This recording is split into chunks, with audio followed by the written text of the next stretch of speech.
This podcast was recorded on the land of the Gadigal people of the Eora Nation. Hello, I'm Joe Hildebrand. Welcome to The Real Story. It's our very first episode since the election's been called, and I'm absolutely bursting at the seams to tell you everything that's going on. I've just been swamped with information, everything from what's happening inside each of the camps, everything from what's happening in the seats that really matter, including some really ugly stuff in southwest Sydney, plus who's going to win. Yes, I'm going to call it. Don't go anywhere.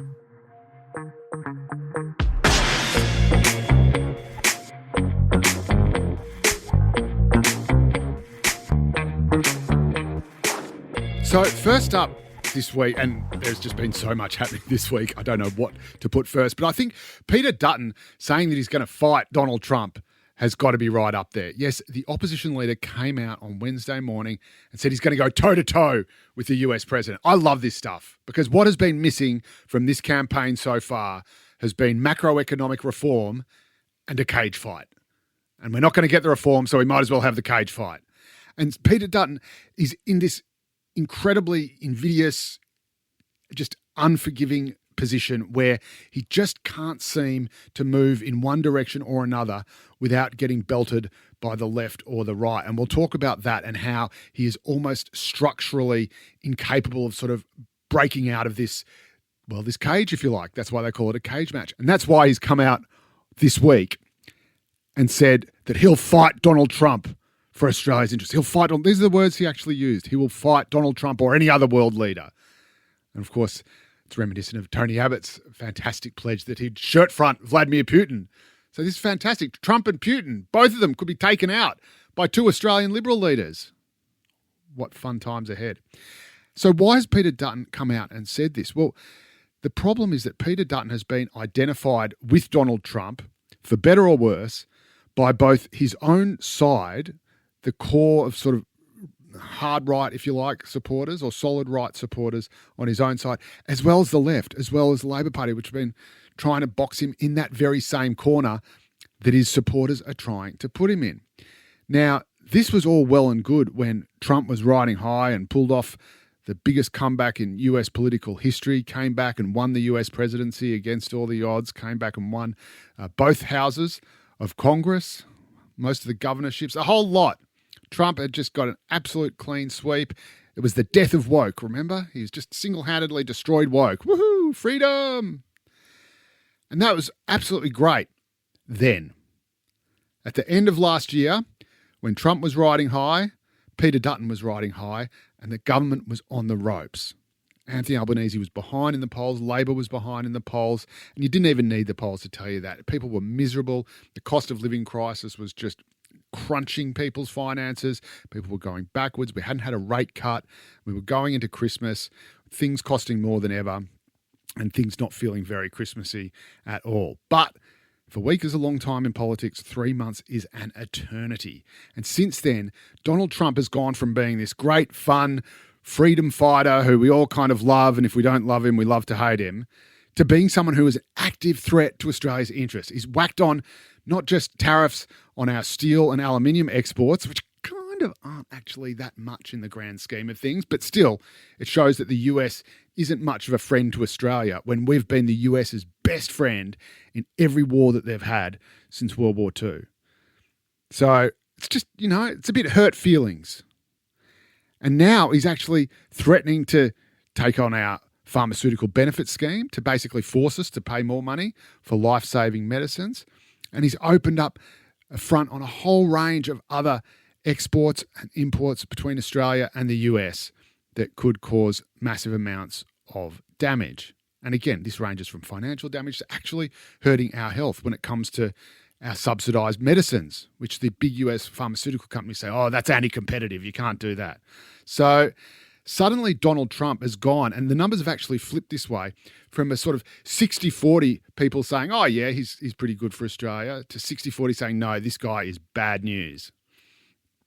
And so suddenly Peter Dutton's association with Donald Trump, which when the ALP was trying to demonise Dutton, didn't look like it was quite sticking when Trump was riding high. Suddenly it really is orange man bad.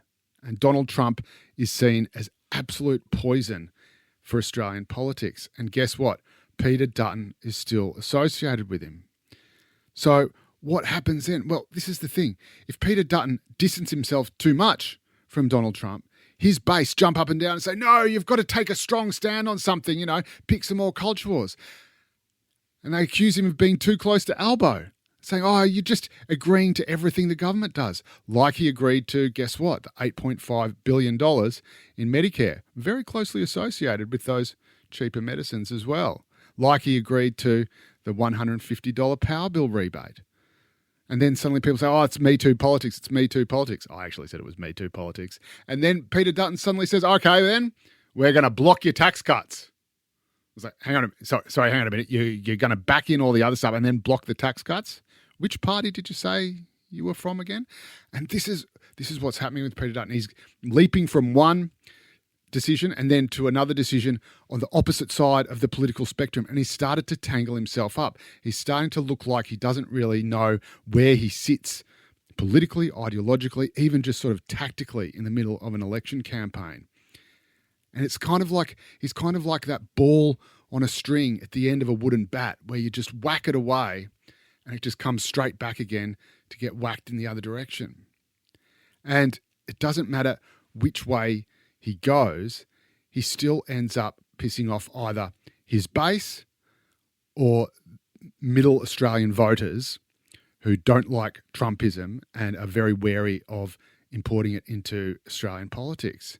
And this is the classic bind that Dutton has found himself in, and he just can't seem to break out of it. So that's all the background. Fast forward to this week, and he says, oh, I'm not like Donald Trump at all. In fact, I'll fight Donald Trump. And guess what Albo's come out and said? So, oh, that's a bit much, isn't it? It's a bit aggressive. That's a bit, it's a bit aggro, was his exact words. He goes, he always turns it up to 11, was his exact words. And so again, Trump gets boxed into a corner and then overcorrects and then gets boxed into another corner. So suddenly, by trying to distance himself from Donald Trump in the strongest possible terms by saying he'll actually fight Donald Trump, I assume he doesn't mean literally. Although I would like to see that. Yeah, I want to see an actual, kind of punch on. I mean, Trump is actually literally a character in WWE. He's literally a professional wrestling character. So it could happen. Anyway. But he's used the word fight. And again, by trying to say, oh, no, I'm not friends with Donald Trump. I'm not an ally of Donald Trump. In fact, I'm his opponent. I'll fight him. Suddenly he's gone too far in the other direction, and it just doesn't matter which way Peter Dutton goes. He keeps getting whacked one way or the other. And that is why, drumroll please, I don't think he can win. I do not think that the coalition can win this election. Now, that doesn't necessarily mean that Labor gets a majority, but I think it will get more than people have been predicting over the last couple of weeks, certainly more than it was going to get a couple of months ago. And this isn't just me saying it. This is people I'm talking to both in the Labor camp and in the coalition camp. And you'll start to see, even in the public remarks, even MPs talking anonymously to newspapers, they're rattled, they're worried. They just don't know what Peter Dutton is doing. What does a coalition government look like?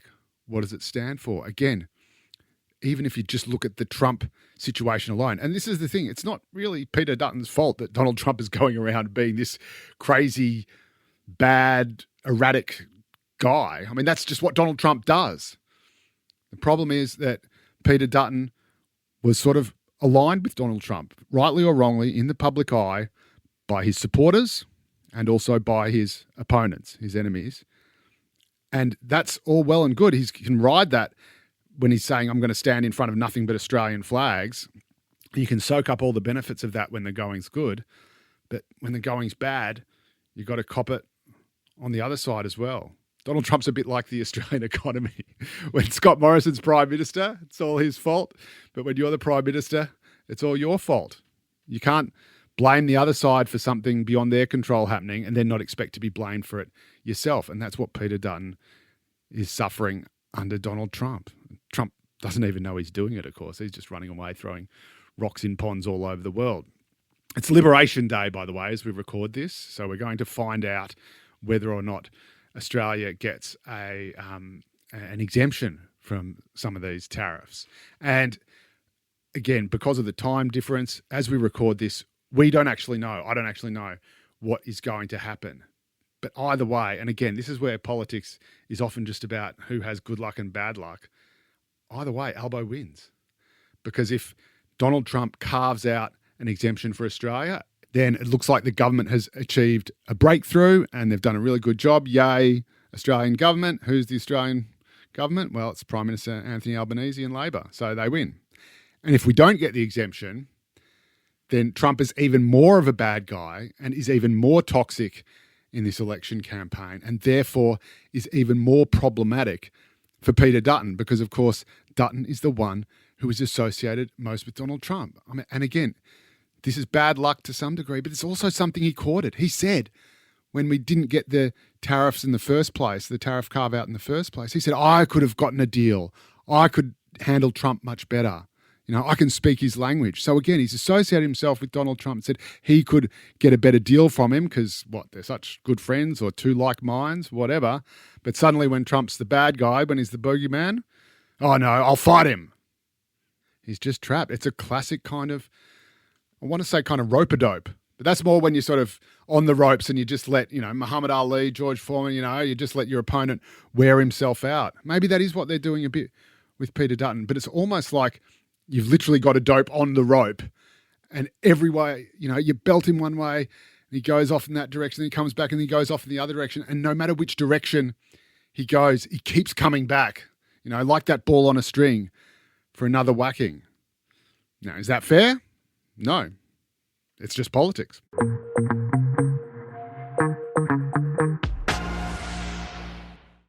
Now, another thing I wanted to bring you up to speed with is what's happening in southwest Sydney. Now, for anyone who's listening interstate, but if you're into politics, you probably know all this already. Southwest Sydney is home to Australia's biggest Muslim community. It's a great place, great joint. I live just next to it, in the posh end, obviously. I mean, come on, I'm a celebrity. But still, it's a great part of the world. I love it. But it's also very, very volatile at the moment because of the war in the Middle East. And this has been weaponized by some in the Muslim community, a minority, a hardline minority, and they're using it to try to target the government, which, let's not forget, has also been the subject of furious attacks and criticism by the Jewish community for being too pro-Palestine. But you've got this hardline, borderline extremist kind of group, minority, in the Muslim community who say, oh, no, you're not pro-Palestine enough. You're supporting genocide. Because why? I do not know. By giving money to UNRWA, to taking in thousands of Palestinian refugees, that's Australia supporting genocide. Don't quite get that myself. But this is the thing with hardliners, clues in the name. Anything less than complete capitulation, anything less than absolutely everything they want, and they just destroy you. They burn the village to save it. And that's what they're doing. They're going after Labor MPs in southwestern Sydney to either A, just scream at them, intimidate them, vandalise their material, horrible stuff, scratching and burning out their eyes or their faces on all their core flutes, making horrible speeches about them, circulating angry videos about them, or actually organising against them, which is what they've done in the form of the Muslim vote movement. And heaven forbid that I would suggest that the Muslim vote movement is responsible for any of those other mean things. But at the same time, they're being gone after politically by the Muslim vote movement, which is backing, quote unquote, independent candidates who are running on a very pro-Palestinian, hardline Palestinian agenda and trying to tear down Labor MPs just because they are pro-Palestine but not pro-Palestine enough. And again, this could result in a Dutton Liberal government, which would be far less pro-Palestine and far more pro-Israel.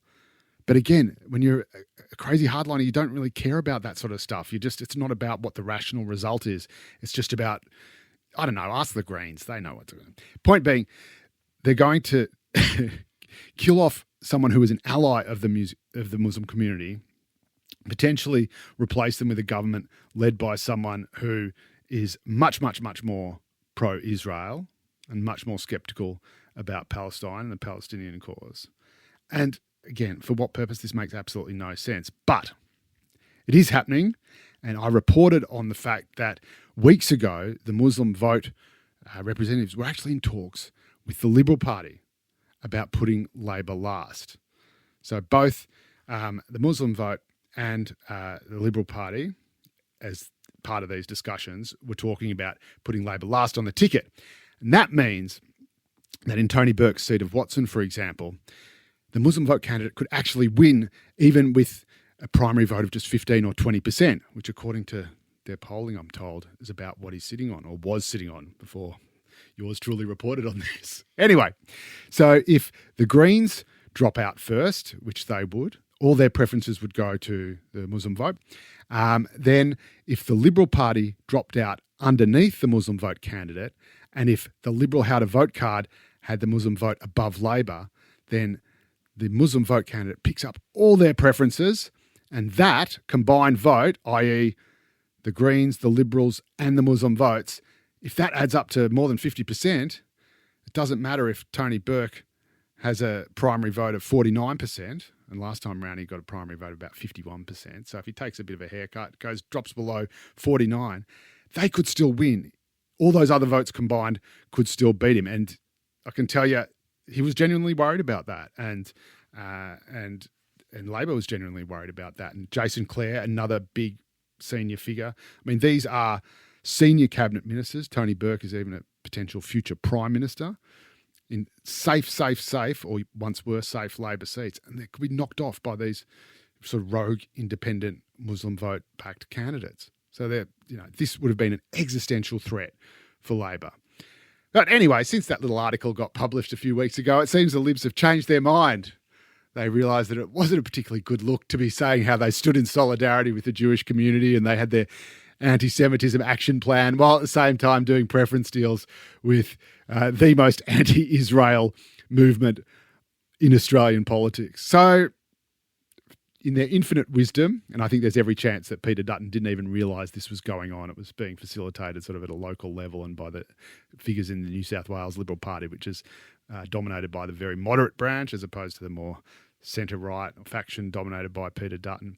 So anyway, one way or another, that I am told, I've heard, I think it was even been reported, that preference deal is now complete toast and the Libs are going to put Labor ahead of the Muslim vote. That means that Tony Burke's seat is almost certainly safe. It means Jason Clare's seat is almost certainly safe. And it looks much better somewhere like Werriwa as well, which is Gough Whitlam's old seat and could actually be under threat. It's one that the Libs are targeting. Again, all in Western Sydney, all in what should be Labor heartland. But this means, of course, this is just more good news for Anthony Albanese and Labor in the lead up to this election. It means that they don't have to worry as much, at least, about these super safe seats falling, as well as all the marginal seats they've already got to worry about. A whole bunch in Victoria, a couple in New South Wales. The list goes on. But that doesn't mean that the ugliness has stopped. Just because that seat is now probably safe, we had a situation just a week ago where Tony Burke went to a prayer meeting in Lakemba. And again, this is someone who has represented the Muslim community, his electorate, for decades, right? He goes to mosques all the time. And he goes to prayer meetings all the time. He's going to a prayer meeting and there's a WhatsApp message that is circulating saying, I better not come. He'll be in trouble if he comes. And he goes nonetheless. He's got a security detail with him and they're spotted. And normally I wouldn't say this, but people there sort of brag about how he was seen, talking to police or talking to security people. And basically, if your security advisors or the police who are there tell you, it's not safe, you better leave, you leave. So it's not really your choice in these matters because, of course, if you stay, you're not just potentially endangering yourself, but you're potentially endangering the people who are there to protect you, and no self-righteous person is going to do that. And so he leaves. And then a video gets circulated by some of these hardliners that attacks him for leaving. So it says, you better not come because we're going to make you feel uncomfortable. And then he comes and they say, oh, but we were here. We were waiting for him to talk. And then he didn't even talk. They said he scurried away like a rat, which is a really ugly term. That is a term that should only ever be used in Labor politics for someone who votes against the agreed ticket. That's the only definition of a rat, is someone who rats on the ticket. Anything else is like, oh, it's creepy. It's like, horrible, horrible, man. Anyway, so they accuse him of, they say, oh, we just wanted to hear him speak. And now he's run away because he's a coward with his police. And then they say, but you just cannot make this stuff up. And then they do a video and says, oh, why doesn't he come back here and show his face and talk to us? And then they say, in the same breath, like the very next sentence, he better never show his face around here ever again. Like, this is just great. And they openly say, we don't want him to feel comfortable. We're going to make him feel uncomfortable. Now that undermines not just the safety of one MP, it undermines the integrity of our democratic system, because it is trying to intimidate people into voting one way or another and candidates into adopting one position or another. But it also undermines everything that is good about Australia. It undermines our multicultural fabric. We are the most multicultural nation on earth, and we are the most successful multicultural nation on earth. And you have these nasty extremists going around vandalising campaign material, vandalising pictures of people they don't like, telling political candidates and MPs that they're going to deliberately make them feel uncomfortable. Now, this is what, I go on Sky News pretty much every night. Great place, should come and watch it, tune in. But I have people telling me every single day, people on the right, very nice people, say multiculturalism doesn't work. Muslims are incompatible with Australian values. There just can't be any place for them here. And what am I supposed to say when this sort of stuff is happening during an election campaign? And of course, I do defend the Muslim community, because I love the Muslim community, and I talk a lot about some of the Muslim figures who are also targeted by these guys, moderate Muslims who are on Tony Burke's side, like Jihad Dib and Jamal Rifi, really dear friends of mine who I absolutely love, great community leaders who've done more for that community than all these other hardliners, firebrand preachers, the lot of them combined. Jihad Dib was principal of Punchbowl Boys High School. Turn it around. Jamal Rifi was almost single-handedly weeded out extremism in the community and called out extremism in the community at the peak of the threat from ISIS. He got death threats. His family got death threats as a result, but he still had the courage to speak out. These guys are true heroes, true community leaders, and you've got psychos who are turning on them for not being hardline enough. And I'll tell you something, these guys, those hardliners, they are the traitors to their community, not the people they're attacking.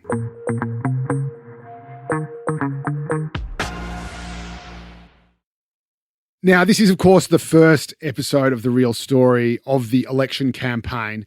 And so I wanted to kick it off with something a little bit different. Now, we hear all the time that this is going to be a cost of living election, that every issue is going to be seen through that prism of the cost of living crisis that has been crunching Australians for a couple of years now. And while the numbers might be getting a bit better, still on the ground, I think people are really feeling the pressure. And yes, there's light at the end of the tunnel, and that's fantastic. But still people, I think, are questioning whether or not they can make it day to day, week to week, month to month, and still be able to pay the rent and put food on the table. So for our special guest this week, I wanted to speak to someone who is at the coalface of that and sees how much pressure people are under firsthand with her own eyes. And they are eyes that I have had the privilege of being able to gaze into many, many times over the years, because she's an old friend of mine, and she's the CEO of the Society of St. Vincent de Paul. You might know it as Vinnies.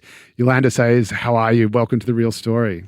Thanks, Joe, and thank you for having me on and having this opportunity to talk a little bit about what the Society is seeing out there in community.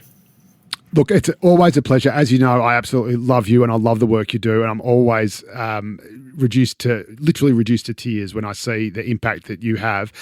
Firstly, let's talk about people. I think of St. Vinnies. They think of Vinnies op shops. They think of Vinnies helping homeless people on the street. But there's actually a huge amount that happens in between that, isn't it? People who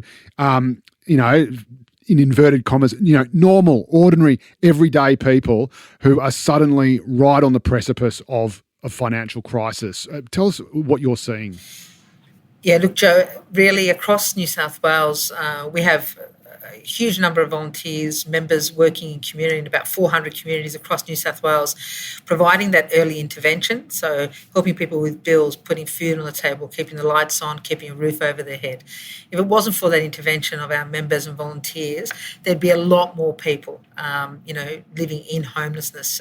So last year, our members gave out about $14 million worth of assistance to keep people's heads above water. And then we run about 100 services across New South Wales, as you mentioned, across homelessness services, domestic and family violence, alcohol and other drug rehabilitation. So what we're seeing is, a huge increase in demand on our services. And really worrying for us is that 1 in 3 people coming to us have not been to us before. And given our footprint, Joe, I'd say that means that perhaps they've never been to a charity before asking for help. So certainly seeing a changing face in the demographic of people that are coming to us for help, and more people turning to us just to make ends meet, really. And that is a huge figure as well, isn't it? The idea that, and again, it's pretty much you and the salvos, but you've got the entire country and this entire sector covered. If they haven't come to you before, this third of people who have come to you in the last 12 months, they've never been to a charity before. So that's a third of all the people you're helping when you're already stretched, who are facing, and again, I suppose this is what I'm trying to convey. These are people who would have seen themselves as just ordinary, normal, working people with jobs, people with families, people, trying to pay the rent and keep the lights on, who are suddenly now reaching out to a charity service when they never would have contemplated they would have to do this. Well, that's right. And so, I guess we're familiar with the term the working poor coming out of the United States and countries like that, but we've never really thought about that being an Australian problem, but certainly we're seeing more of the working poor, people who are working, maybe on low incomes or struggling to keep up with the cost of living and coming to us just to fill those gaps. And one of the main reasons people are coming to us is for food. So the real basics are not coming to us for the trimmings,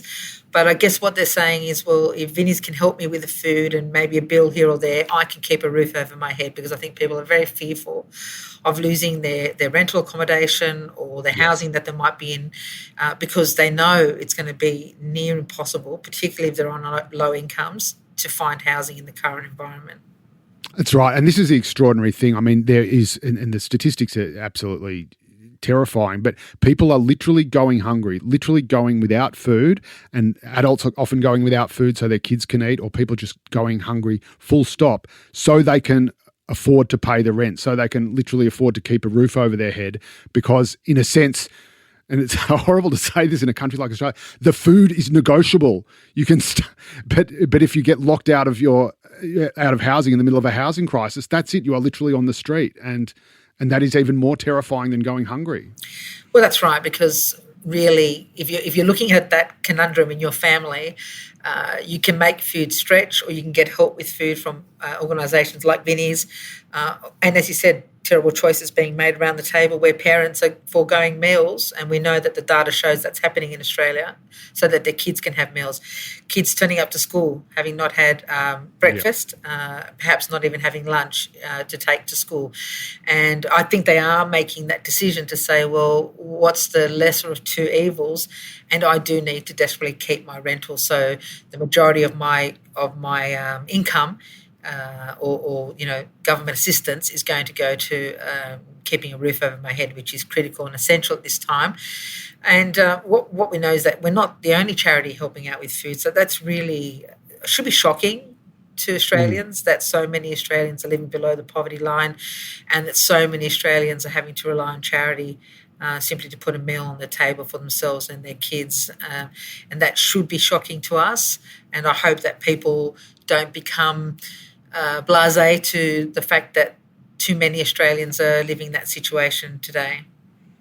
And this brings us to the reason you're here this week. Obviously, we've just had an election campaign be launched, but we're launching a very different but equally, if not more important campaign this week, which is your annual event, the CEO Sleepout, and you've launched it with sort of display, I guess, of 200 sleeping bags, rough sleeping sort of camps being laid out in the Botanic Gardens in Sydney, just opposite the Opera House. I mean, talk about a kind of study in contrast. Talk us through what you're trying to achieve this year and what's needed.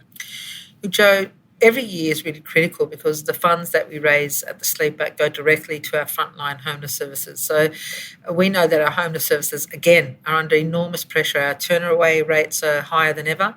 So unfortunately, people are having to be turned away. Our referral pathways for people usually that we'd have are not there because all organisations are seeing the same demand and having to turn people away. So I guess for us, it's the 20th year of the Sleepout. We wish and hope that we didn't have to have the 20th event because we wish and hope that people had very fleeting and brief experience of homelessness, but unfortunately that's not the case. So the funds are critical for us to keep helping people. I guess that juxtaposition of the rough sleepers and the sleeping bags against that background is really to say that the gap between people who have and people who have not in Australia is getting bigger and bigger. We shouldn't be okay with that. We should, demand that more is done for people who have less and less every day, particularly in an environment where there are so many people who have more and more each day. Yeah, absolutely. And a lot of people, not a lot of people, but there is a small group of people who go, the CEO Sleepout, they're so rich. Why don't they just, pay more tax, or why don't they just give all their millions and they could fix the problem overnight? And this, I think, completely misunderstands what the event is actually trying to do, and also the origins of the event. How did it all come about? The founder of the event, a guy called Bernie Fionn, good Irish boy. Yeah, exactly. Was his kids were doing sleepouts at school to raise funds for Vinnies, actually, and he was organising these gala dinners in Western Sydney to raise money for Vinnies as well. And he thought, isn't that odd, these big gala dinners, fancy gala dinners to raise money for the homeless. And when he looked at his kids sleep out, he thought, maybe we can get business leaders to sleep out and just be a bit uncomfortable and raise money to go towards Vinnies and their homeless services. And that's how the idea started. And you're right, it started in Western Sydney with a really small number of business and community leaders who wanted to make a difference. About 3 years into the event, Bernie came to us and said, look, I'm raising money for you, but I think this is a good idea, but it really needs the backing of the organisation. And he very generously handed over the concept to Vinnies, and we've grown it since then, of course. I think the first year it raised about $10,000, second year about 30, and last year nationally it raised $9 million. So it's had a really huge growth. And going back to your original point, Joe, really the event is not about people knowing what homelessness is like. And we talk to the participants all the time. You will not know what homelessness is like. You will go back to your warm bed and your nice home the next day. You will not know the desperation of what it feels like to not know where you'll be sleeping the next night. But we want you to come into this room.